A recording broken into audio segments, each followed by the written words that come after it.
Well, I want to welcome everyone to the second annual Aspen Elks Lodge number 224 Drug Awareness event. We have a panel going. You guys are all experts in some way in regards to drug and alcohol, and you're here just to pass along your advice. It's very casual, very easy, free form, and then we have people to ask you questions. So I'm actually going to start here and have you introduce yourself, what you do, and then we'll just keep on going, and then we'll open it up to questions. Okay? Thanks. Hi. My name is Angela Marion, and I work with an organization called Foundation for a Drug-Free World. And we have a whole educational program where we have booklets and videos and lessons where we use it in a lot of schools. I work with school resource officers here and up and down the valley and all over Colorado. And it's an international organization, and our goal is just to educate kids specifically, but also adults on the dangers of drugs. Thank you. What's the name of your organization? It's called Foundation for a Drug-Free World. And it's here in the Valley. It's based in Los Angeles. It's an international organization, and I'm a volunteer for the organization, and I live here in the Valley. Yeah. Angela actually participated last year, so we're happy to have her back. Thanks. Good evening. Thank you for inviting me. I'm Bennett Bramson. I'm a business faculty member at Colorado Mountain College, former executive director of Aspen Youth Experience, previously known as GrassRoots Aspen Experience, working with at-risk youth and teens throughout the United States. And prior to that, in another life, I was the executive director of field services for the United States Department of Education's Southeast Regional Alcohol and Drug Education Training Program. Boy, that's a mouthful. And working with school districts doing prevention and education throughout the southeastern United States, from Washington, D.C., all the way down to Puerto Rico and the Virgin Islands. Thank you, Bennett. Hi, everybody. My name is Bobby Ferguson. I'm the owner and founder of Jaywalker Lodge, which is a drug and alcohol treatment center in Carbondale. We opened 15 years ago. My background is that I am chemically dependent and in recovery myself since February of 1992. I worked in the field for about 10 years before we opened Jaywalker, and we treat men ages 18 and over with a history of previous failed attempts at recovery and or relapse or previous treatments. So we're kind of a specialty program. Over the course of a 6 to 9 month treatment experience there, guys will integrate into the local community. We have about 160 of our alumni living and working in the Roaring Fork Valley, and we're gratefully a participant doing community service with 39 organizations up and down the valley. We speak frequently, our clients and our staff speak frequently in the schools on education, prevention, and You can have someone else to awareness. the door. And really grateful to be here. And yeah, that's it. Hi, my name is Lorraine Kantav, and I am a life coach here in Aspen. And I work with a lot of youth, and like a lot of you, I've had drug addiction touch my life in an intimate way with people that I love around me. And having teenagers, it's very near and dear to my heart to provide support to our young people in a way that enables them to move forward with support. So that's why I'm here tonight to speak on vaping, which we all know is an epidemic. And the best way to get a hold of an epidemic is to act. And I think that's the important thing that we all need to really recognize is there needs to be a call to action. And what does that look like for our valley? It's important to just put things in motion and take steps and make sure that support is there. Again, working with teens, I often see where they're not quite feeling like they can move forward with momentum, with the support they need to feel like they're heard in the way they need to be heard. So that's always my objective, is to provide the support. Vince, before you start, I'm going to ask everyone to please speak up a little bit. Great. And Not usually my problem, so, okay. and I'm being Did asked you to say have hold speak the- up or speak a lot? No, Oh, no, no. I'll try to be brief. And if you could speak Yeah, closer to right the mic. into it. Perfect. Yeah.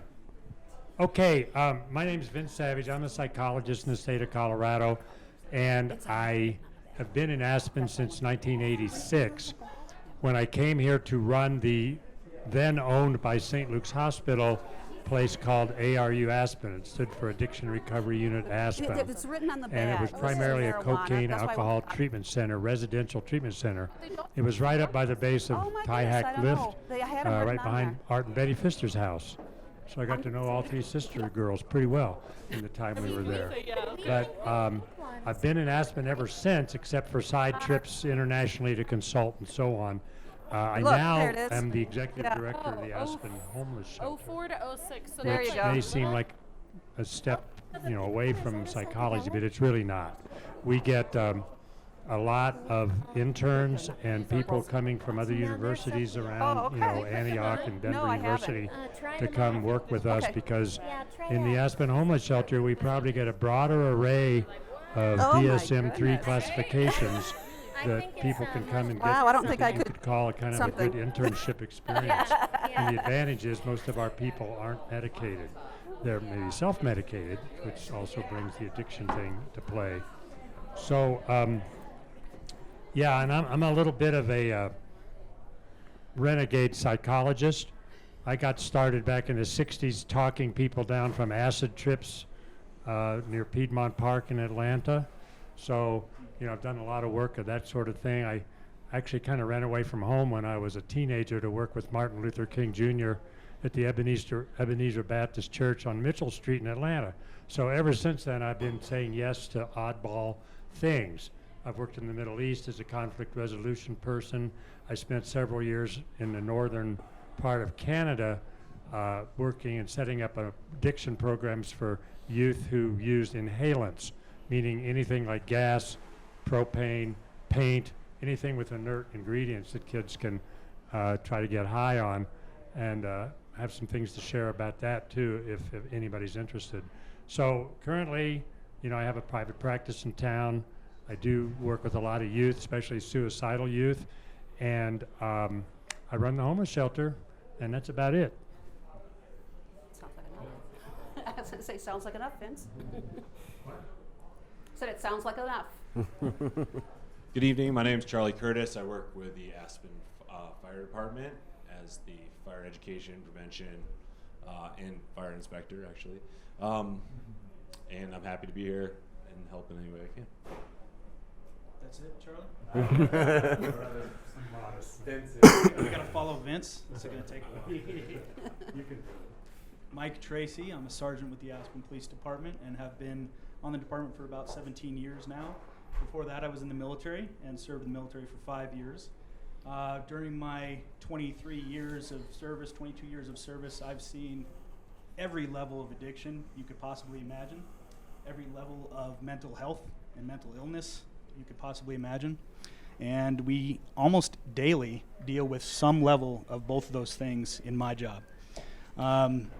I'm happy to be here and answer any questions you have. And I'm going to pass this on to Franz. Thanks, Mike. My name's Franz Zedlocker. I'm a police officer in Snowmass Village.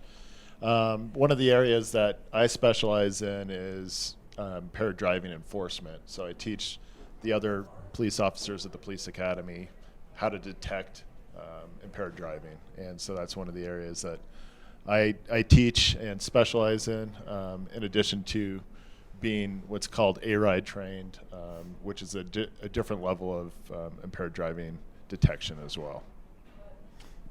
Got my own, so we're all set. Oh, yeah. Hi, everyone. My name is Bobby Jones. I am the medical manager as well as the group events and kind of social outreach liaison over at Silver Peak Apothecary, about a block that way. I've been in Aspen for about 2 years now, and my main motivation for getting into this industry, aside from the good it's doing for everybody, is specifically the medical side, specifically with the opiate crisis. Anybody that we can get out of the hospital and into something like a dispensary with something a little more natural, away from harmful drugs, and substances like that is always really exciting, and that's why I got into this. I was pre-med in college for a long time, trying to swim Division I, and do that route was challenging. So I'm a double major in econ and foreign language. I use a little bit of the foreign language at work sometimes, but not necessarily degrees you would expect to yield a career in the cannabis industry. But very excited to be here. Know there are a lot of pressing questions given the news cycles these days, especially with regards to vaping. So again, happy to be here. Well, great. Think you all for being here. I'm going to open it up to questions. Does anyone have any specific questions they want to ask? Debbie. If you think, well, let's say you see somebody driving erratically, do you have a test? Yeah, so there's a variety of different tests that we look for. We look at the totality of the circumstances in every impaired driving investigation. So it's not just the tests that we focus on, it's the driving behavior, it's the roadside tests, and ultimately a chemical test if that were to go that route. And there are chemical tests that can be used to detect various levels of drugs as well. Is it something that you can do right there, like when the people drink alcohol, you can have them blow something? Yep. So currently the Colorado State Patrol's testing saliva, which can be used on the side of the road.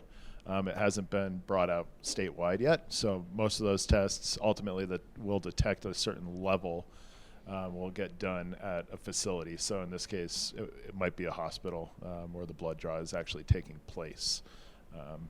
And is the offense along the same lines as? It's the exact drinking? same offense as alcohol. Impaired Yep. driving. So in Colorado, we don't have a separate DUI statute for drugs. It's all incorporated into one statute. Great. Anyone else have a question? Okay, Debbie has more questions. Okay. All right. So all these kids, people that are vaping, and they have this big news release now about people dying. Do you know if this is impacting the youth and that they're not doing it? Do you have any information whether they're reducing their vaping with the news? Who wants to field that one? Go ahead. I'm a teacher at High School, and I had a student who was just having a really tough day, and I said to him, we don't have to do this now, we can do it later. And so a little bit later I kind of said, is everything okay? And he said no, and he said he and his 5 friends who are pretty hardcore vapors, he didn't tell me if what they were vaping exactly, but he said they've heard all this news and they have got a pact together and they are quitting. So Cool. That's awesome. yeah, that was, I said, he said, give me 5 days. I'll be different in 5 days. And it was just really impactful for him to make that choice and to open up to me. I'm a new teacher, so, just kind of getting relationships with these kids. But I thought that said something, and I'm from the Midwest, so it's been a little bit of a culture shock coming out here, and we've got a lot of the same problems, but I'm kind of tip of Appalachia, so the problems are diverse, but I don't know. I was impressed with their maturity level for the seniors to take that, and hopefully my goal for being at this is to kind of take some of that back. I have my 2 kids out there as well, but to take that back to the high school and be able to just have an open conversation with them about what's happening and how they can prevent and how they can change their friends too, because I think that the peer pressure is a lot of it. So thank you Glad you're guys. able to come. Bobby, this might be a good segue for you to be able to talk about your vaping devices. Sure. So a lot on the news lately, obviously. Things fall into kind of one of, I'm going to say 3 categories here. You have your nicotine-based devices. These can look quite similar to a lot of the, for instance, the PAX Era is specifically one that resembles the Juul, which is a nicotine-based vaporizing device. So you have your nicotine ones that are full of what's called e-juice, kind of colloquially amongst that age group. And then you've got your cannabis-based devices. Both of these are going through some kind of testing of some kind. And then you have your third category, which is, I'm hearing more and more about this since this release. It's only been a couple days, so we're being inundated with plenty as well. And those are basically you've got this packaging that you can buy from China. You can throw whatever you want on it, cherries Jubilee, whatever you want. And it's full of all kinds of stuff that is unregulated, unknown, untested. And that's what these kids are getting their hands on. Not to say that they're not getting their hands on the stuff that is tested. You know, and again, when I say tested, it's to make sure no heavy metals, lead, stuff like that. They're still trying to put nicotine into people's bodies by all means, but you know, there's a little bit of a difference there in the packaging that you can get and fill with kind of whatever you want. So for instance, this is the PAX era, is going to look very similar to what we've all seen on the news. It actually used to be one company that produced both the Juul and the PAX until they kind of saw that before everybody else was, as creating a potential problem in the two industries. So I've got a lot of concerned parents coming to me this week, especially. I'm not going to go ahead and say that the THC ones are, you know, safer. This is all a very new industry. We assume that the THC ones are a little bit safer because they're all plant derived. So just about everything in, at least everything that we sell, every part of that oil is derived from the plant itself. What companies were doing early on was using thinners such as propylene glycol. That was the big one. It's present in a lot of things that we see today that we consume and we just don't know it. But this was a big one, and it was something that they found a way around. They're now thinning it with something called terpenes, which is what flavors naturally anything from cannabis to pine needles to citrus rinds, stuff like that. Yeah, absolutely. So these are mostly, almost all of them are medicated. So if you decide to put it in your mouth, you're gonna have a fun time for the next 8 hours. But I've brought basically a little bit of everything. Couple of vape devices, vape cartridges, what they look like, a couple examples of edibles, and then kind of the old school, anything involving flower, a couple blunts, a joint, and then some machine rolled pre-rolls, which are right here that look more like. Each one? Sure. So this is a brand called Toast. This is gonna look most like a cigarette. That was by design. They are machine rolled pre-rolls. Difference with these is that they're a CBD THC blend.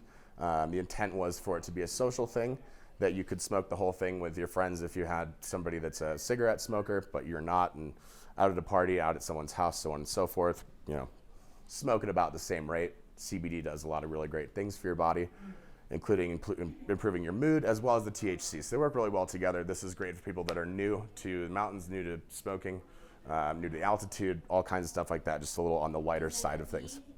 It is not. These are filled with cannabis, and you'd light it just like a cigarette. Yeah.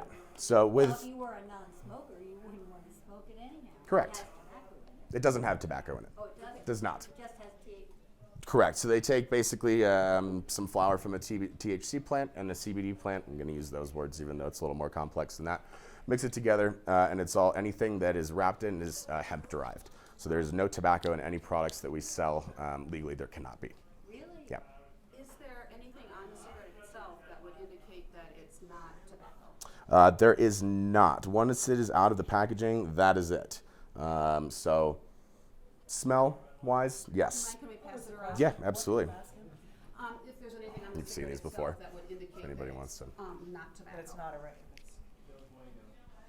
Yeah, legally they don't have to. There are very strict regulations on what the packaging needs to have on it, and so that part is compliant. But as far as the actual joint itself, not required to label it specifically. Okay. I have a question. Yeah, absolutely. When you say regulated and tested, who's actually doing that? Is that a state thing? Yes. So there are labs all over the state. It's pretty rigorous. As far as the intricacies of it, I'm not quite as familiar, but needless to say, for things to even arrive in our shop, they have to be in child-resistant packaging. Every driver has to be badged, so you go through a pretty extensive background check before the state of Colorado will say, yes, we think you're okay to work around controlled substances.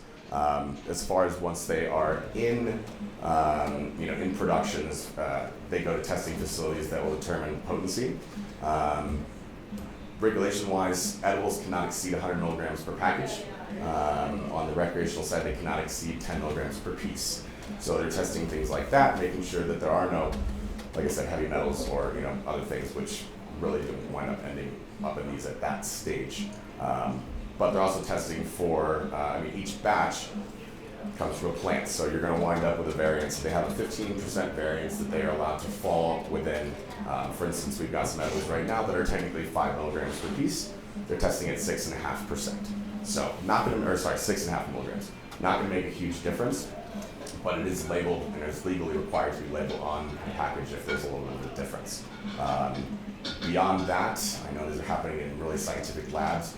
Most of the people signing off on these testing reports have some sort of PhD or, even MD after their name. So it's weird. Is that a state of Colorado thing, or is that a marijuana industry run? Everything is kind of done state by state at this point. So it is a Colorado, statute right now. California has their own. Nevada has their own. And ultimately, it will be up to the states, probably for the foreseeable future, until the federal government decides to change something. So. Can I take the edible around and show you? Yeah, absolutely. Bobby, if I may, I touched it. two so quick don't questions. give it to anybody. First one is, it's my understanding that Altria has now bought Juul. Is that correct? I'm unfamiliar. I'm not sure. Yeah. Altria is Could the be. tobacco manufacturer, so I heard that recently. The other one is, I grew up in a home with 2 smokers. Sure. I was not a smoker. Do we have any studies that talk about the effects of secondhand smoke from vaping at this point? From vaping or marijuana, that's a great question. I'm not sure. As with anything, everybody's heard of the contact high. This dissipates pretty quickly, especially the vape, since it is technically a vapor, it is an oil that is being vaporized and not so much as smoke. I would have to assume that there are similar concerns with secondhand smoke. Now with nicotine it's a little different because you're exhaling multiple harmful chemicals into the air, and that's the concern with secondhand smoke there. With this, again, this is a new industry. I'm not going to comment on the pluses and minuses of how healthy smoking flower would be, but you're not exhaling excess carcinogens and rat poison and whatever else they're putting in cigarettes these days into the air. So, Thank you very much. absolutely. I'm just passing around, it's just a photograph that I had gotten from another officer, and it shows what at that time they considered an overdose of fentanyl and heroin. You were talking about contact, and that's one of the big issues that are going around. I'm wondering how the police department and the law enforcement and fire department are dealing with that. Do you really have much of that, or? We don't have a lot of fentanyl up here, but a lot of illegal drugs can be cut with fentanyl, cocaine, heroin, anything really. As you see this picture, it's a very small amount. And we're told and taught that a few grains of that fentanyl in that picture can be deadly to us, even if we come in contact with it. So it changed the way we do things as far as processing evidence. We have to wear certain masks, we have to wear gloves, obviously, but it just raised everyone's awareness because this stuff is going to kill you. You just have to be very careful with it. So what are the drugs that you mainly see? In Aspen, it's typically cocaine, marijuana.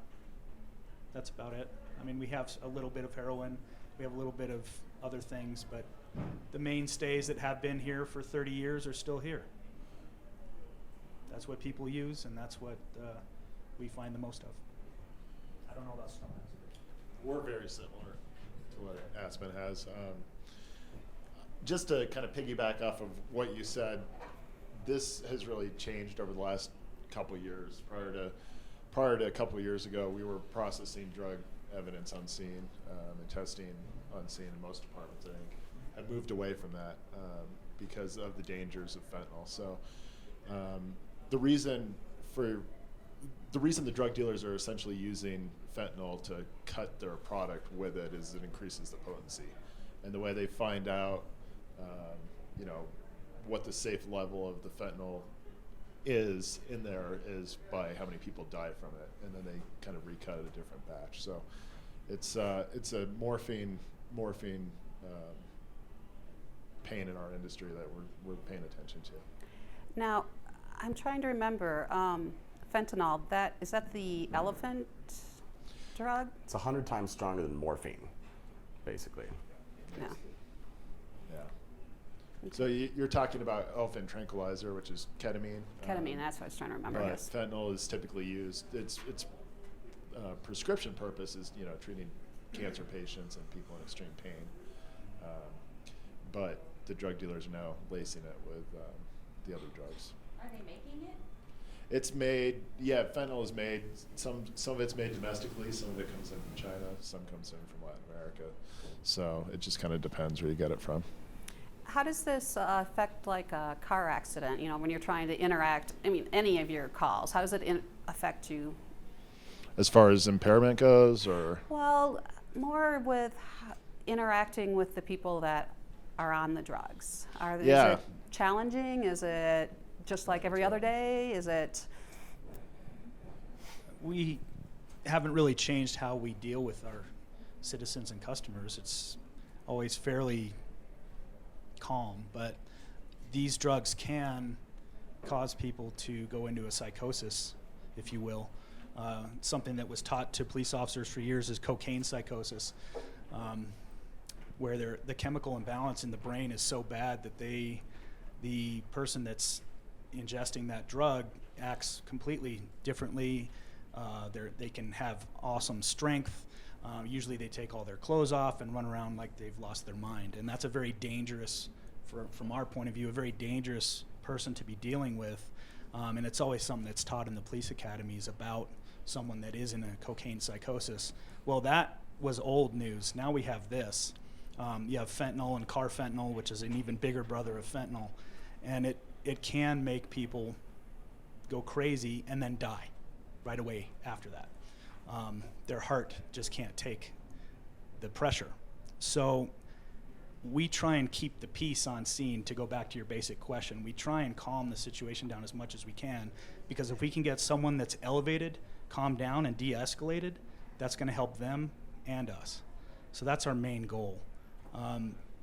Ramping up that situation is just going to cause their heart to beat that much faster, and that much more pressure is on their brain and heart, and that can lead to severe medical issues or death.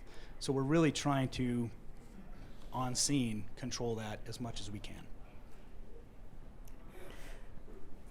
This month's AARP magazine, the paper, the front page is about marijuana, and they've done research with marijuana and many medical conditions, and basically,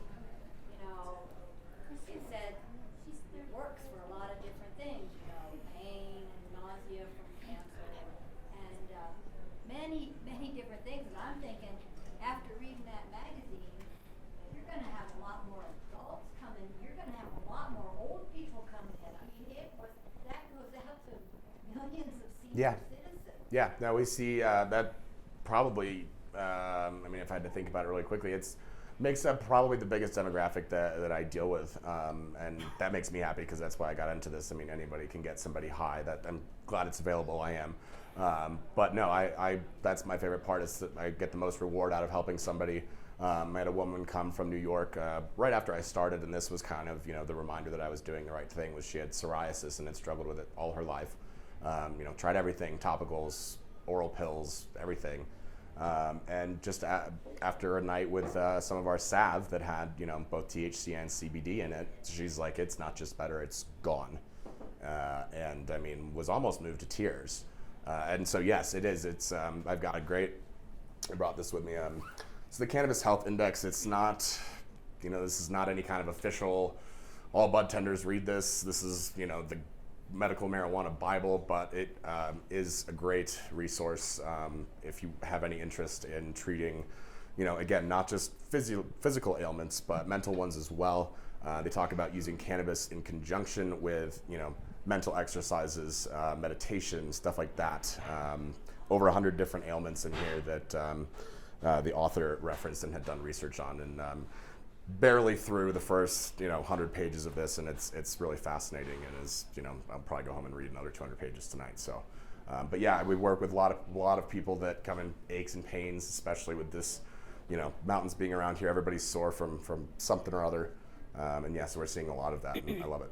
But the scary thing is it didn't give any it said pretty much you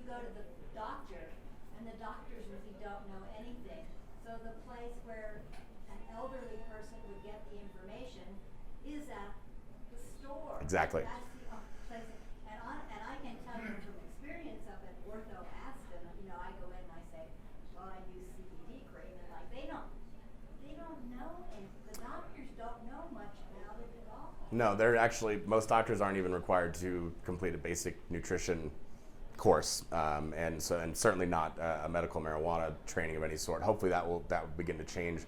That's my end game, is to open somewhere that they can come either after surgery or trying to ditch pain pills, something like that. Either I would work with a doctor or go back to med school myself and do that. And that's really my kind of big dream, is to be able to say, great, you don't want to go the opiate route, come see me, we'll work with it. So you can get a prescription. Because, for instance, my dad called the other day. It's not a prescription that is written out here. It's basically an MD saying you have a condition that meets the requirements for, additional milligrams in edibles, basically medical marijuana products. So it's up to us to take their condition and kind of play doctor, which can put us in an interesting position, because we're not doctors as much as some of us would like to be. So every time I recommend something, it usually starts with, I'm not a doctor. And if they have questions beyond my scope of knowledge, I'll refer them to their doctor. It usually involves, does this interact with any of the drugs that I'm taking? I've got lots of interest in medicine, so usually I can answer those questions. Whether I should is another conversation, but so I get a lot of those questions a lot. Okay. Well, thank you. Yeah, absolutely. So I'm going to move from Bobby to Bobby. And I was hoping you could tell us a little bit about your facility. Sure.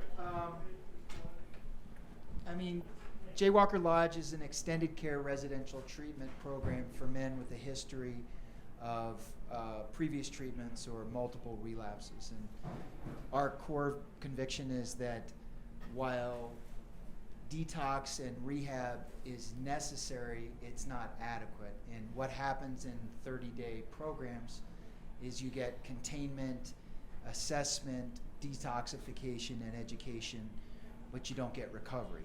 And as messy and scary as it is for everybody involved, the reality is people can arrest their active addiction in rehab, but they get sober in community.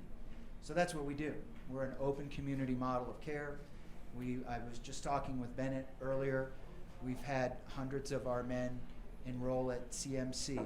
Most get jobs, in the second 90 days of their experience here.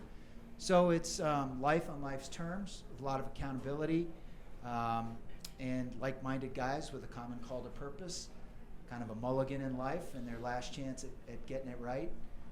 Lean on each other and get engaged with the community and try to take it a day at a time. So I would say, though, that to parents in our community that are concerned, I wish someone had told me much sooner on, and we're always wondering where's the line between recreational use, social use, and addiction. And I've told and found myself talking to many families about this. And I think the one thing that's useful to know is that more often than not, it's a quality of life issue. What is the nature of my relationship with the things that matter to me most? And is there a distance or a disparity between how I'm showing up for my own life and my core beliefs? If I'm a hardworking guy who's honest and values my friendships, but I blew off work on Monday, lied about it, and can't look my friends in the eye, there's something in the way. And that something can be marijuana. It can be alcohol. It really is not the kinds, amount, and frequency that the individual is using. How many drinks, how many times a week, how many joints. It's what is the nature of that person's relationship with what matters to them most. And that's what, as important as it is to recognize a gummy bear from a gummy bear or a vape from a vape, what we really need is families that sit down, have honest conversations with each other, have dinner together, lean in, tell your own story, talk about bad choices you've made, and then model the healthy behavior you want to see from your kids. So I think that's really what we try to get our guys to talk about, not the glamorous, exciting times in their addiction when they're talking to a sixth grader, but what it looks like when you see a friend drifting away from showing up for his own life the way he used to. So. Well, and with alcohol, they say that you're a lifetime alcoholic, and I'm assuming it's the same with drugs. So there are a lot of ups and downs. Would that be correct? Yeah, mostly downs, you know. Alcohol, for alcoholics, many of us, it gives us a little shot of courage, and sort of many of us drank in order to broaden our universe, become a little less self-conscious, and to forget about the awkwardness and self-consciousness that we have in those formative years. So it sort of works until it doesn't. The ironic part is that people who use cocaine and use alcohol and then become dependent on it will tell you that what we took to enlarge our universe left us in a place that was very lonely and very small at the end of the day. So that by the time I was able to get sober, I didn't have a real friend that was sorry to see me stop drinking or to stop using cocaine. They were grateful and glad that I had gotten the memo and was willing to give it up. So, yeah. Well, I'm glad you gave it up. How do people pay for being in the program? Yeah. I mean, if they've gone that route, they're probably broke. Yeah, there's the Affordable Care Act, and Americans with Disabilities has created an opportunity where there are an increasing number of addiction treatment providers that will take both in-network and out-of-network health benefits. Jaywalker Lodge is an extended care private pay program where we will advocate on behalf of families after the fact for reimbursement. The sad truth is that it's hope for the best, plan for the worst, pay us up front, and good luck with the insurance companies. If I had known back 15 years ago what I know today, I could have built and designed a business differently. But the reality was, I started with a list of ideas and dreams and thoughts about what the best possible, the Disneyland of recovery could look like with this like-minded brotherhood engaged in a community, and then engineered a program that ended up in an expensive zip code, costing a lot, and helping a very small percentage of families in truth. The reality is that about 10% of the guys who do come through our program are local. The other 90% are referred to us by other treatment centers that are struggling with their patients and say, you look like a jaywalker, you should go there. We do some scholarships and discounts. The path for those families that need help is an organization in town here called A Way Out, which provides intervention, referrals, and scholarships for anybody in the Roaring Fork Valley that has an unmet need and financial need for treatment. I'm grateful to be a board member on that organization. We do about $1 million a year in scholarships just for local residents. Very few of them end up at Jaywalker. Most end up at lower cost programs. But the track record of success there is fantastic. But you got to be willing to work and do whatever. You know, those scholarship dollars are hard to get, and you got to be willing to do the deal. But A Way Out is an awesome organization that's helped a ton of families. Okay. Could you explain what a jaywalker is? Oh. Jaywalker is kind of a term of trade in the treatment field for a stubborn, relapsing alcoholic. I was grateful that we could call our program Jaywalker Lodge and not totally freak out the neighbors, because it sounds just like a hunting or fishing lodge. It's a way of sort of looking our clients and their families straight in the eye, but then having an ordinary sounding name. But the reality is, jaywalkers are referenced in the basic text of Alcoholics Anonymous as strange chaps with a queer idea of fun leaping in front of fast-moving vehicles with this compulsive desire to do it again. So at the end of the day, a jaywalker is someone that knows what he needs to do intellectually, but hasn't gotten himself engaged in into action. And as you were talking about, it's about action, walking the talk, and that's the profile of the guys we treat. Yeah, just couple comments and acknowledgments. My daughter has just written in the skier paper about vaping, and Tessa Guthrie's thing. It's kind of interesting. I thought it was great.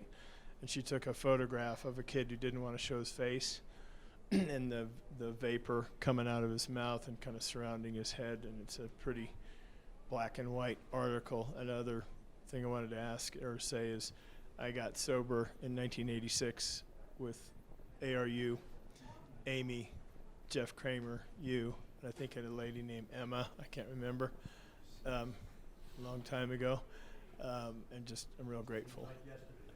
Yeah, well, my memory has come back, which is a frightening thing. I had what I call the black decade. I started drinking very, very early and just kind of kicked it into high gear when I played rugby and was 21 and in Aspen, et cetera. And I know for a fact about where my line is, and it's a little frightening because I smoked cigarettes for about a day and a half and I was sick for weeks, and so thank God that God gave me that message, and I have to say that I'm real grateful for that. But I'm not seeing. I actually asked Roxy's to stop selling vapes, just because I went to a 15-person conference out at the high school, and nobody was asking the question. And I just said, "Well, would you stop selling them?" She said, "No, it's too much money." So I really want the county to say, we're done. We're done in Pitkin County. There's no discussion. And it just, how much more evidence do you need? And I don't know, and I see no politicians here, which is astounding to me. We have a high rate of suicide, a high rate of embezzlement, a high rate of jaywalkers, a high rate of everything that's bad. And it's on the surface is all this one nice, wonderful little made-up hedge fund guy town, and it's not that way. And I kind of want to live in the truth instead of some mirage. And having kids in the high school get killed and get in car wrecks and get this. I'm on a scholarship board, and it's called the Chapin Wright Flatiron Scholarship, and it's named after a kid who got the scholarship from a family here in town and was killed on the way to the high school party in 1972. And that affected a lot of people. It's affected me to this day. I've been on that board for I don't even know how long, but most people let that drift away, and it's kind of buried in my genes a little bit. And I have two daughters, a freshman in college and the one that just wrote this article. And I don't see the, how do you want to say it, not heavy enforcement, because I know Mike. I know all kinds of people. I grew up here, and the police knew my, what's his name? He's a realtor now in Snowmass, Rulon. He knew where I lived. And my sister was taking care of me. Everything that could have gone wrong was set up to go wrong. Well, it did for a while. But that same system came back and saved me big time. And I have started using I haven't used CBD. I started using it on a basis because I've been in pain my whole life and I couldn't sleep. And the first time I did it, I said, I was a little scared. I slept for 7 hours for the first time in 21 years. But I don't do it. I've done it about every month or so. But no, zero THC. I don't want to take, that's not going to happen. I'm kind of talking too much, but I'd really like to see a more active statement, because if people aren't ready for it, great, that's their problem. And I'm a little bit harsh about that, but there's kids driving cars at 95 miles an hour and be lucky to be alive. And a kid in Basalt who is a great athlete who got smashed into a rock because he was sitting on the door sill. At what point do we say, enough is enough? We're supposed to be further evolved than when I was a kid, right? And we're not, and we have great police people. They're human beings, and it's real. The humanistic thing is wonderful, but so does there have to be a consequence. And most of the people in this town live consequence-free. That's the way I see it. And a lot of people are coddled It's a great book called The Coddling of the American Mind. And it's amazing how people live here just totally detached from reality, completely detached. And I appreciate, guys, and I think I knew your father. You know, so, you know, but that's enough. This is a thing I care a lot about with kids and myself. And thanks again. Well, thanks, David. Does It- anyone want to address that? How, I would like to, because like I said, I do have 2 young daughters that are also in the school system. And that's why my main plea is a call to action. As we know, this valley is very rich in resources, which can be a double-edged sword, kind of. But it's really important we understand the magnitude of what's happening right now. I mean, 1 in 5 high schoolers are vaping. That is incredible. And if you think that it's not going to affect you in some way, it is. 1 in 20 middle school children are vaping. This is an epidemic. And we don't only need to talk about the statistics here. We need to have the support readily available for these children. Again, another area that I've dealt with firsthand with the school district. And it's wonderful. We have a few families that, you know, come up with good ideas, and I'm not knocking that, and they fund it very well, which is great. But we really need to have immediate steps of how we support these children, because it's a matter of, as you were saying, accountability. And if we don't have the support there, how can they then be accountable for the steps to go in the right direction that we need them to go in? This is not something we can kind of say, okay, we're going to project it 6 months out, and this. We need to have immediate action. Again, I'm dealing with it firsthand. The resources aren't there, aren't available. Even as a life coach with training, certification, understanding, firsthand experience, I see the gaps and I ask about it, and I want to help because that's my passion and that's my heart to help. And I'm not able to because it's not been established in a systematic way. And we need to really take the moves and take the steps immediately. These are things that should be addressed every week in school, and you know, the admin should be meeting on these things and talking about these things and stepping up to give the support that's needed for this issue, for sure. If I may, and it comes back to your question, I've been an educator since 1979. So I've been seeing these issues since I was in high school. And one of the things I think has been a serious problem is what I call modeling. We talk about the issues. We all know what the issues are. And I have so many friends in this community, one of the healthiest counties in the United States. And we talk about our meditation, and we talk about our yogas, and we talk about our healthy lifestyles, and we talk about veganism. And yet, if you look on Facebook, what you'll see is almost every one of your friends in their picture, they have a drink in their hand. And what we do is we then tell our children, it's that old walk the talk, not talk the talk. And so we keep telling our children, this is what you need to do, and I'm going to share some information with you. And then what we do is come home, we've got to have our afternoon drink, or we've got to have a drink with dinner. And usually it's not marijuana at the table, those kinds of things. It is, you know, the alcohol. And so I don't think we're going to be able to modify a lot of these behaviors until we start modeling the correct behavior for our children. And if they see us drinking that drink every afternoon, or that we've got to have those beer or 2 or 3 at night, we're sending the wrong message.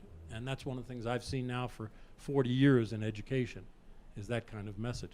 I also, last year, I took the Basalt, Pitkin County, and Carbondale Civilian Police Academy. Great program, wonderful. And if you ever have a chance to do that, sign up for the police academy. It's not going to make you an officer, but it will help you understand what our law enforcement officials go through on a daily basis. I use that opportunity to do a number of ride-alongs. Every couple of weeks I like to do ride-alongs. And I wonder if you gentlemen talk a little bit about what you see in terms of the difference between people that you stop who are smoking marijuana versus the people that you stop who are drinking. And I know I have my own perspective, but I'd like to hear it from professionals. So we talk about physical impairment a lot when we speak about alcohol. Everyone's seen the guy that can't walk down the line, right? Everyone's seen the guy that falls over getting out of his car. We don't typically see that as much in cannabis-specific or marijuana-specific impaired driving. It's more of a mental impairment. And so the things that officers are looking for are a bit different than what you would see, but impairment is impairment is impairment. And so the officer will look at the totality of the circumstances on that car accident or that traffic stop and make their decision as to whether or not that person's impaired based on everything that they see on the side of the road. So it's not just one specific thing that the officer is looking for. It's a totality of everything they've seen. Do you tend to see more violence on the part of those who've been drinking? At least on the stops that I went on, the people who were doing marijuana tended to be lethargic. They tended to be a little slower. They tended to be, I'm sorry, dude, I just want to get home, get a snack. I think it's important. The ones that were drinking, oftentimes, I mean, some of the stops that I was on, it was aggressiveness, it was abuse. Sometimes there was violence that was there, and do you see much of that in the marijuana? I'm going to answer that question with a question of my own. What do you think the number one reason that officers stop people for and then find out that they're impaired is? Any thoughts on that? For marijuana impairment specifically. I know this answer, but correct. Everyone says driving too slow, right? The actual answer is speed.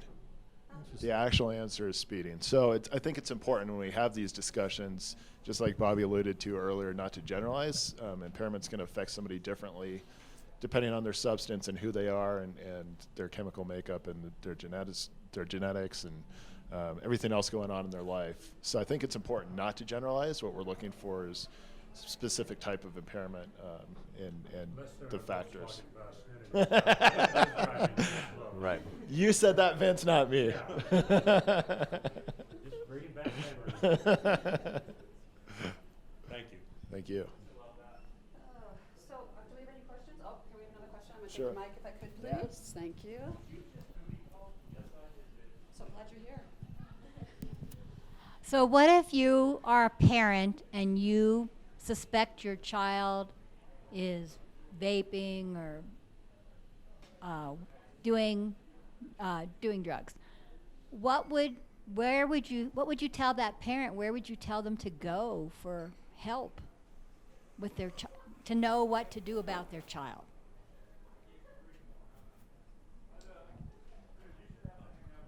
I mean, I have my son's 23 and my daughter's 21, and they both grew up here. And you know, with our family, I met my wife in an AA meeting 27 years ago. So their genetics, their odds on their genetics are terrible, right? They're 10 times more likely than average. 1 in 10 gets the alcoholic or addictive gene. Statistically, there's 23 million folks in the United States with substance abuse disorder. If you have one parent, it's 4 times more likely, and if you have 2, it's 10 times more likely. So they were we were on red alert from the outset. Growing up in the Aspen community, you know, there's affluent families, there's a open-minded sort of liberal lifestyle. We were on the front edge of public health policies around medical marijuana that was, all due respect, not medical in the least. So we were having constant conversations with our kids. So my short answer after all of that was we talked to the guys, we talked to the kids. You know, we share our own experience, our good and bad choices from our own story. Let them know that life is about choices and consequences, good choices leading to good consequences. But I think at the end of the day, it was really important to be honest, to know that there's no wrong way to love your kid, to make them feel safe in that conversation, to let them know that you're fallible, that you make mistakes, that your questions come from a place of love and concern and not judgment. That if it was about judgment, that's a two-way street and they could judge us. We ate dinner together 4 nights a week, every week at least. Bedrooms are for sleeping, so we had them not hang out in their bedrooms. I bought a box of drug and alcohol tests, the cups that you pee in. I showed it to them on the first day of middle school. I said, let's practice doing one right now. I'm glad we got a negative result. I never had to have them pee in the cup again. But they're kids in Aspen. I'm sure that they weren't, the preacher's kid is probably not the perfect kid. He's going to be getting into stuff. I also feel like if they're playing on sports teams, their word is their honor, and they need to honor the athletic contracts. So those are the conversations that we would have, And as far as who to turn to and where to go, I think there are some terrific resources. There's great counselors in the high school, both up Valley and in Aspen. In Aspen and down Valley. We have deep resources, life coaches, and others. If I want my kids to feel safe turning outside themselves for advice and direction, I have to turn outside myself for advice and direction and show them that I don't have every answer, that I get overwhelmed, that I ask for help, and that I assign meaning to other people's suggestions about my situation. So I got to model that. And what would you say about resources? I agree, there are many resources, but again, I think they need to be readily available within the school system, placed within the school. We have enough money to fund these programs in this valley, as we know. The public school system is largely privately funded. So it's a matter of us really being advocates for each one of our children, really having a voice, speaking up, supporting certain issues, keeping your eyes open to it. And I think it's important not just to wait until you have clear evidence in front of you of what's going on, but as a parent to really be proactive and engage, as you said, and in that engagement, have open eyes for what's around you, what you see. There's pods and such that you may find, and you pick something up and you say, what's this? You're not familiar with these certain devices. And if it looks like something you don't recognize or something that's questionable, most likely it's something that's not good and something that's related to something they may be keeping hidden. And yes, as you said, it's so important to come across to them with love and compassion and look at ourselves, because that's the only way they're going to open up to us. In this day and age with so much going on, and these children have so many more pressures than we ever had in our youth in today's world, and they really just do need our support. And they are often willing to be accountable and take the steps. But if the support is not right there, we can't say, go here, go there, call a line. We have to be readily available and say, these are the steps. I'm with you. I'm going to support you. I'm going to show you how to take these steps. And I'm going to keep talking to you about what it is you've done, today, or your outcast, your overview for what you want to achieve and the steps to get to that. Because it's easy, again, to have a protocol, say it should work for everybody, but as we all know, we're all individuals, very different variables, very different lifestyles we've come from, families, parents, etc. There's just so many variables involved, but the main thing we need to do is give the support and through love first, yes, because that's the only way they're going to open up to us and share and feel like they can move forward in the way that they need to. And, you know, these are the kids that are going to solve many of our issues that we're dealing with currently. You know, they're our future leaders, and we need to treat them as such. We need to treat them that they are that important to us, their mindset, their perspective on something. And where their perspective may be a little skewed, we have great opportunities to step in and give them clarity where they need that clarity. And it's amazing what children can do when we give them that amount of support. I've seen it myself. I've seen people turn around that you would never imagine in a million years when they just feel supported. So very important. Well, we're very fortunate in this valley to have both the Aspen Police Department and the County Sheriff's Office have school resource officers in the school district. And I was hoping Mike could address that and just kind of explain what their role is at the school. And then I was hoping Vince could chat about what we were just discussing as well, because that's his forte. Sure. School resource officers, in my opinion, one of, if not the most important officer we have. They mind our future. Our future is our children. So that's why I like to see school resource officers in any school across the nation. And they are there to be a resource for the kids. They're also there to hold them accountable as well. So they do both things, which is a fine line to really walk, because it's difficult. You can't be a buddy with everybody, particularly if you're an authority figure such as a police officer or a sheriff's deputy. So they walk a fine line, and they serve as a go-to for some kids that really need someone to go to that they can't get at another resource, the counselor, Aspen Family Connections, or et cetera. So our resource officers do function in that position. While that may be informal, it really does turn out to be helpful for the kids in the long run. The relationships that are developed between Brian Stevens, our school resource officer, and Huff, the county's resource officer, are lasting. We have kids that have graduated and still call them by their first name, still fondly remember them, and the older ones from your generation too, probably. But you know, it's a great position, and it's a great thing that we're allowed to do. Not many people know this, but the school doesn't even fall within my jurisdiction. That's the county's. So we are there with the permission of the county, and we are allowed to have an officer in the schools, which is a great thing, and I hope it continues forever. Okay.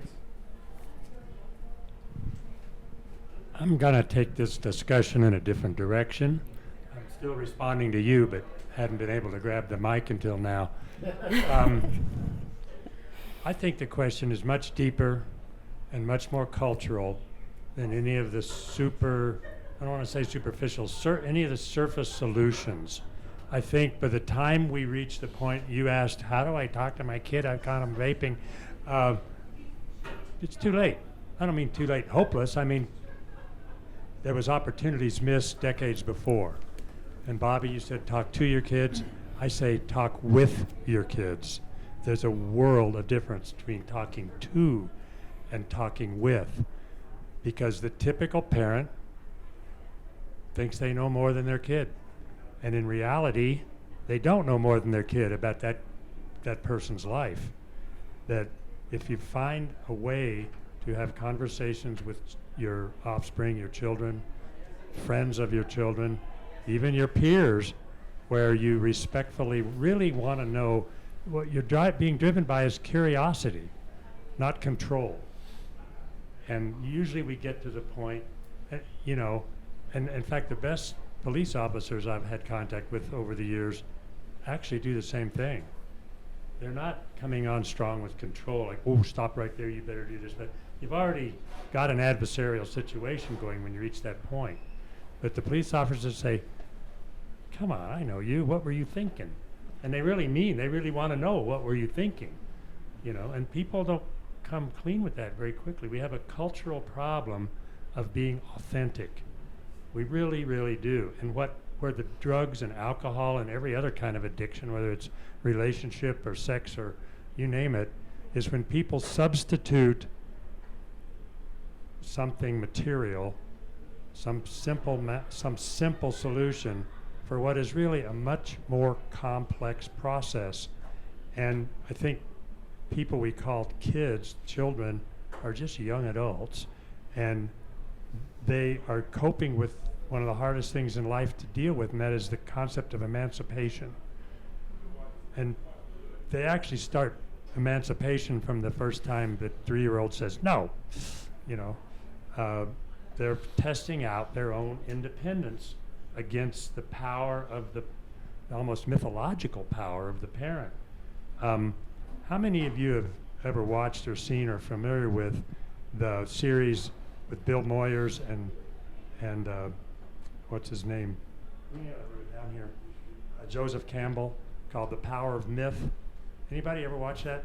Came out in 1988, and it's a 7-series thing.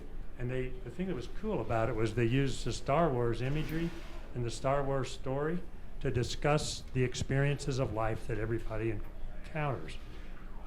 One of them being the hero's journey. That's the name of one of Joseph Campbell's books, called The Hero's or the Heroine's Journey. And people ask in that dialogue, well, what's all this mythology stuff? And Odysseus did that, and you know, this Greek goddess or god did that. What does that have to do with my life? And Joseph Campbell very wisely says it has everything to do with your life.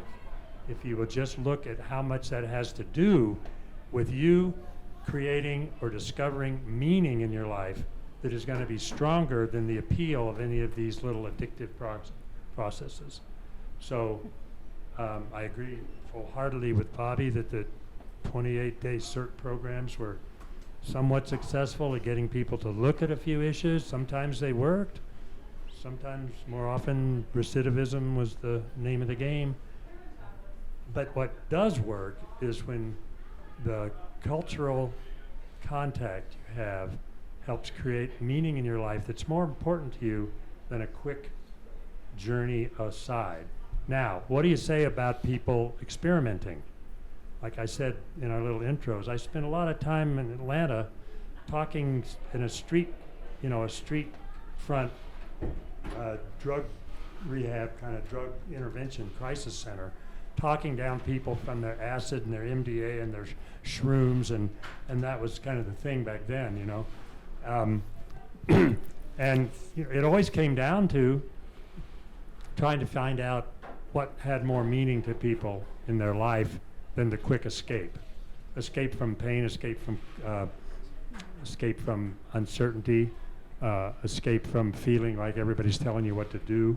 So I tend to take issue and often become controversial with people who want to tell kids what to do or tell anybody what to do.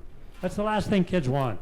Kids want to discover, hopefully among a group of solid peers, not peers that are going to lead them more into addiction or experimentation of a dangerous nature, but more into, hey, here's what matters to me. You know, I want to do this and I want to do that, and I don't really see a place for this other stuff. So I think it's a lot more complex, and it starts a lot earlier than most of us think.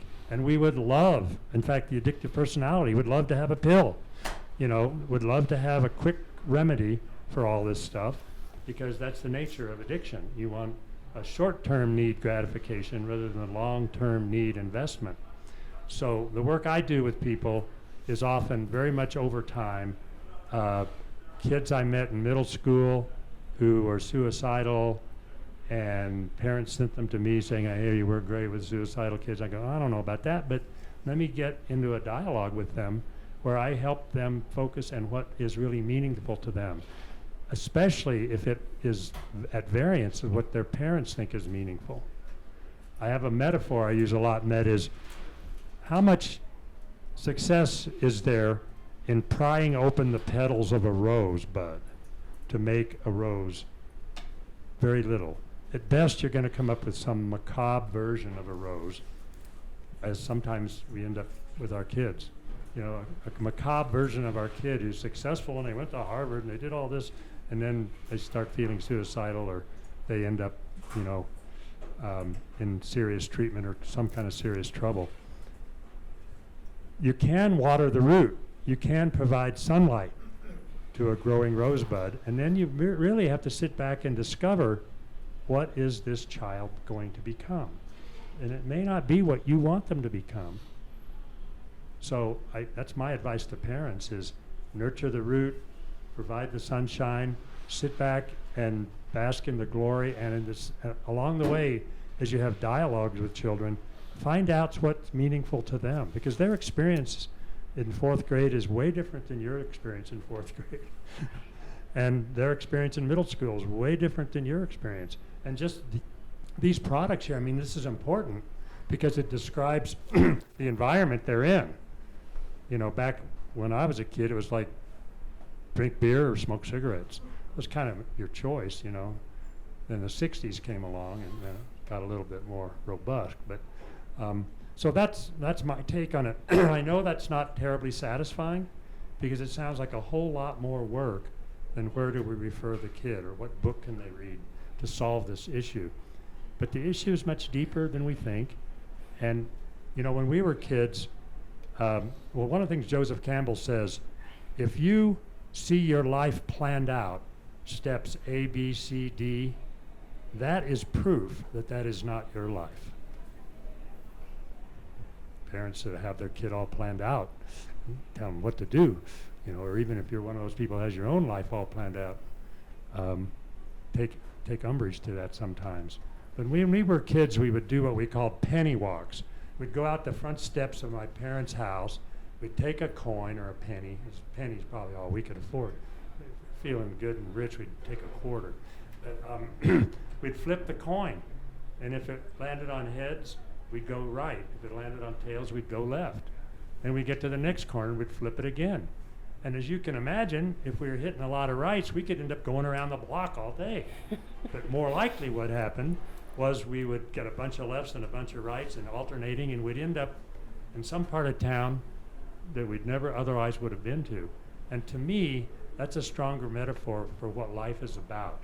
That you will discover things along the way. You will have opportunities present themselves that if you're ready to take them, you will become what you really should be. You will become the rose that's opening into the type of rose it is, or the type of flower it is, without somebody having pre-programmed you. So that's about all I can tell you without getting into a therapy session with somebody. So Well, hand this over. Thanks, Vince. Franz and Mike, could you guys talk about what it means to have community policing and just different types of policing? Come on, Franz. Franz could have handled this. Well, simply put, it's about the community. I'm only here because you're here. I'm part of this community just like you are. It's, people try and put fancy words on it, definitions, but it's very simple. I live here, my kids live here, my wife lives here, my friends live here, my relatives visit here and wish they lived here, and my community lives here. It's that simple. We're here for you just like you're here for us. And we start off with that and we go from there. That's boiled down. We could talk about the kindler, gentler way of policing, but I've only worked here. This has been my only police job, so I've only experienced this. And I've seen other places, Denver, New York, LA, Honolulu, Snowmass, and they all do things a little bit differently. But I will say that Snowmass and Picken County and Aspen, they're pretty symbiotic. They do things together, they work well together, and their philosophy is very, very similar. And it's all about the community. It's not about law enforcement. It's about keeping the peace. And sometimes when you keep the peace, you have to arrest people and make hard decisions. And you have to open up people's eyes to something they're doing that's wrong. But that doesn't mean that I'm not keeping the peace, because I am in the long run. So that's how I view it. Franz? I would agree. I think, kind of to piggyback off of what you guys were saying, I think it's important when we have those discussions with our kids that we reach out to the other resources that are out there and recognize what those resources are for our children. It's not just having a discussion with your kids, and it's not just having a discussion with your community members, but it's also having that peer pressure. The Tipsy Taxi program is a good example of something that started because of a tragedy, and that tragedy was a DUI accident that happened back in the 80s, and that program has morphed into one of our most successful impaired driving programs in the state. And that's a good example of the resources that are out there that don't always get utilized, but they should be. And that utilization needs to happen from friends, it needs to happen from other peers, and that same token should happen ultimately in the schools and having that discussion with our children. So when we talk about modeling behavior, I think it's so important that we model that behavior to our friends and our community members and realize that it does take a village. It takes all of us to be part of that. And it's not just police out there enforcing the laws. It's incumbent upon all of us as community members to make sure that our community is safe, not just the people that wear the badge and the gun. Well, great, thank you. I'm going to go to Curtis now, who has not had much of an opportunity to speak. And Charlie, I'm sorry. Charlie Curtis. Charlie Curtis. First name, probably. Yes, sorry. Can you address how drugs and alcohol affect the fire department, whether it's an accident or a fire or... Well, I actually almost wanted to say something earlier when you were talking about the heroin and the fentanyl. I mean, obviously we support the Aspen ambulance and police obviously on medical calls. So that's something that we sort of study with our EMTs or EMS providers, is to just sort of put on the PPE. So put on your gloves and your goggles and whatever else you need to be safe as far as responding to anything like that. So it is something that goes in our mind. Obviously, a little out of place being fire. We're just sort of emergency response, less prevention and things like that. Although prevention's in my title, it's more for fire code violations and things like that.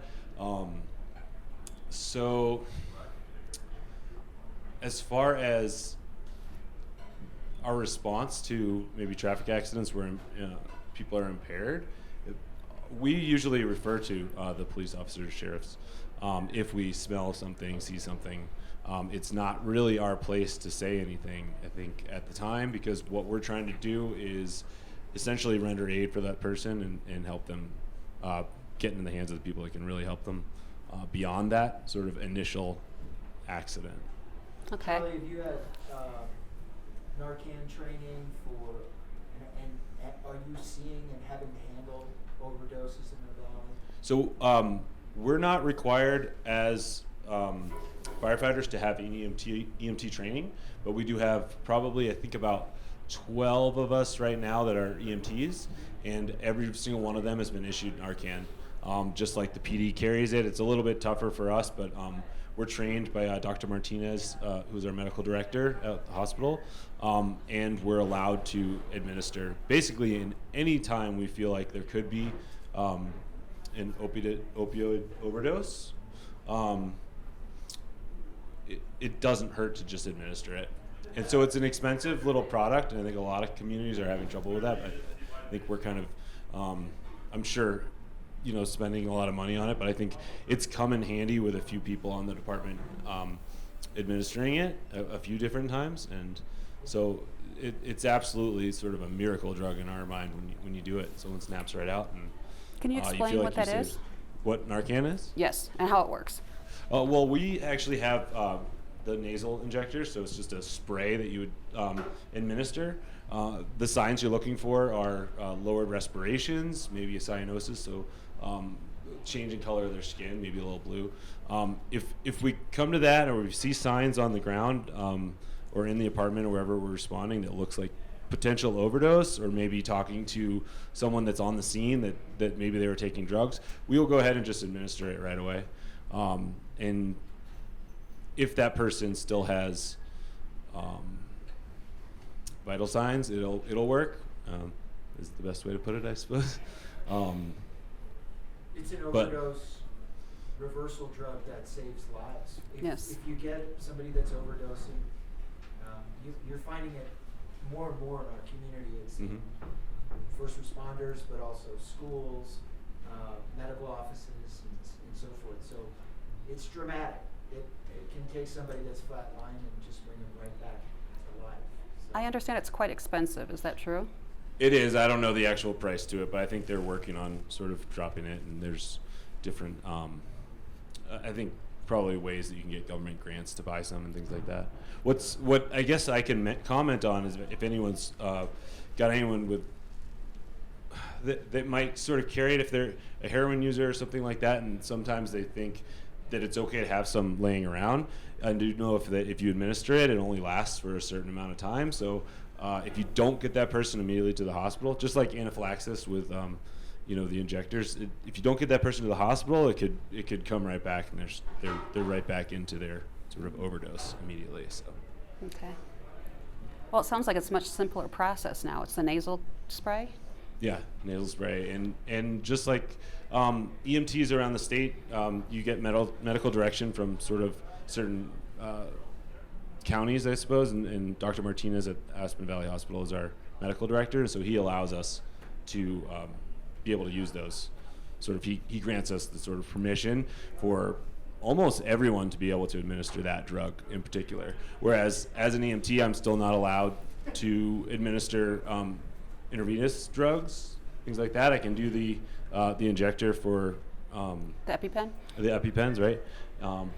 But this one is kind of across the board. It doesn't do almost any harm. I don't think they have any side effects right now. So really, if anyone knows how to sort of squeeze one of those nasal sprays, you can administer this drug. Do you need a shelf life that you need to be aware of? It does, and it actually has a temperature range, which makes it tough to carry it around in our cars and even in our trucks. So could be potentially sitting outside for quite a long time. So we do keep it in the station, and a few of our chiefs actually carry it around in their cars as long as they're sort of garaging those vehicles. I don't know what the shelf life is. I think it's about 2 years. It's not very long. Do you And need a so prescription our first for it? round that we got, I think a couple of years ago, was actually had to have been replaced, and it never got used. But I mean, really, we have it just in case, so it's worth the expense. Do you know, do you need a prescription for it? I don't believe so. I think it's emergent enough that, yeah. I'm not sure how we get it. Kinda? You can't just walk into a drugstore and buy it. You have to have some medical direction that approves the purchase. So for the Aspen Police Department, I purchased all of the Narcan for our department, and it is expensive. But I had to get a letter signed by someone like Dr. Martinez. Basically, he does a blanket medical direction for Narcan for any police officer within our department. And that form is very easy to fill out. He fills it out, and then it goes to the company that sells the Narcan, and then they sell it to you. And it's about, last I checked, I think it was $80 a box of 2. So each box comes with 2 inhaler things, and that's how much it costs. And we have to replace ours every 2 years. Yeah. But all of our cars have them. The ambulance has them. You have them? We don't have them. You don't yet? I thought you did. Oh, Roaring Fork Fire. That goes to all your medical calls. But usually the police or sheriff's deputies get there long before a fire department or a medic. So if we could save a life, we're going to spend the money. That's our outlook. It's taxpayer dollars in the end, but it's to save the taxpayers' lives. So Yes. it's worth it. But you do have to get him to the ER like within 15 or Absolutely, 20 minutes. absolutely. And it may take more than one administration, but you do have to take them to the ER right away. It's not a set it and forget it type thing. I think everyone's seen this too. We carry it for a safety reason as well. You know, we can walk into a scene and not realize that fentanyl's there. And if you've seen this picture, just a small amount that's here is enough to kill one of us. So for us, it's not just to administer to somebody that we come across, but it's a life-saving tool, just like the tourniquets and everything else that we carry with us. It's definitely a life-saving item on our belt for us. And one of the safety concerns I think to kind of piggyback off of what you said, it's important to get medical attention for somebody that's been administered Narcan right away, because they will come from a very low place and then kind of skyrocket. And so their adrenaline kicks in, and that's what Narcan's designed to do. So it's another safety concern for officers that when somebody's been given Narcan, that they can come up fighting, essentially. So it's just something that we need to be aware of. Okay, well, does anyone else have any questions? I have a quick question. Okay. If somebody is impaired from drugs, can they use tipsy taxi? Absolutely. They just go to a police officer? Any police officer or bartender in Pickens County, Aspen, Snow West Village. Absolutely. And what does it mean? So Tipsy Taxi is a program. Basically, you'll give your keys to a peace officer or to the bartender. And correct me if I'm wrong, Mike, there's no parking tickets associated with that. And Well, if you get a parking ticket, we will forgive it the next day. our concern is to get people safe. So we're not even taking people's keys at this point.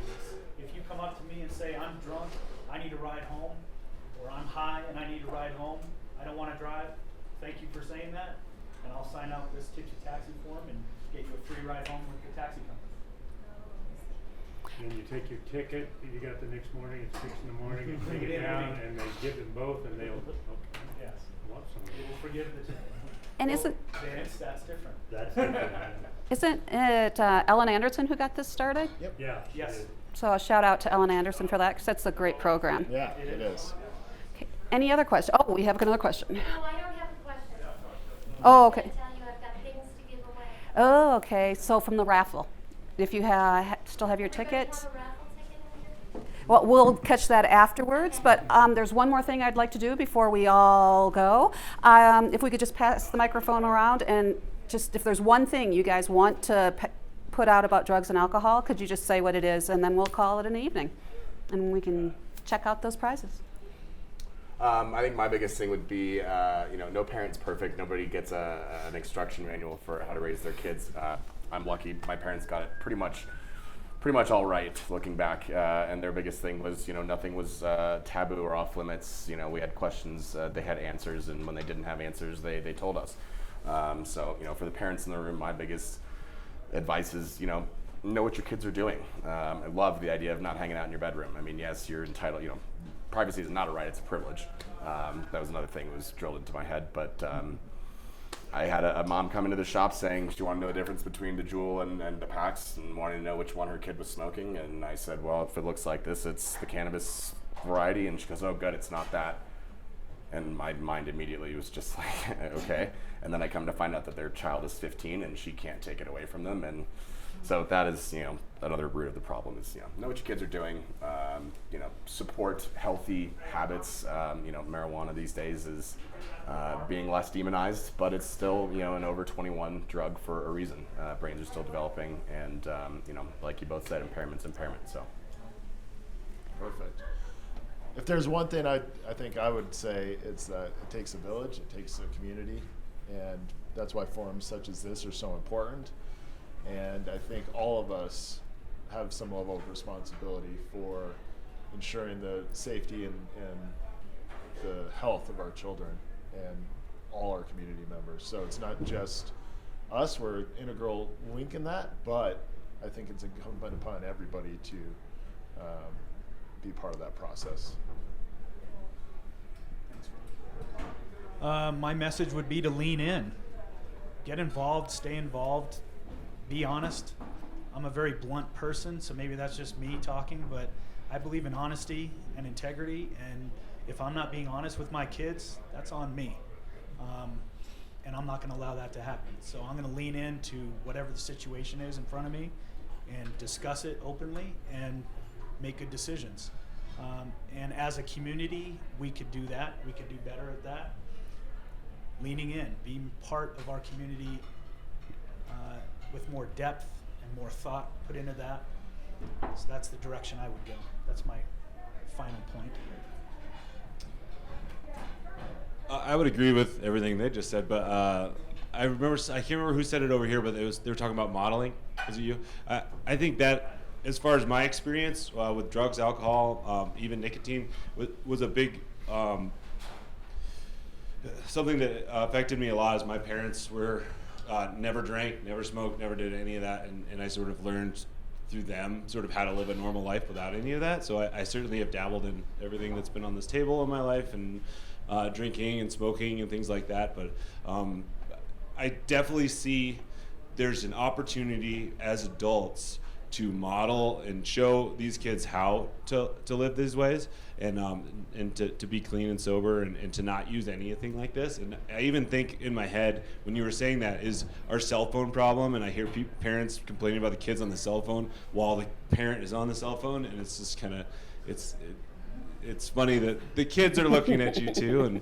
And so I think that would be my final sort of say, is that we definitely need to sort of show them how they can live life without any of this and other things on the table. I'd say the same thing I say to clients that don't want to pay $150 an hour for private psychotherapy. And I say, I understand completely, that's a lot of money. So you can do it on your own. You only have to do two things. You have to become dead honest with yourself, and you have to be persistent in finding the meaning of your life that exceeds all these pitfalls. And you don't have to spend a dime.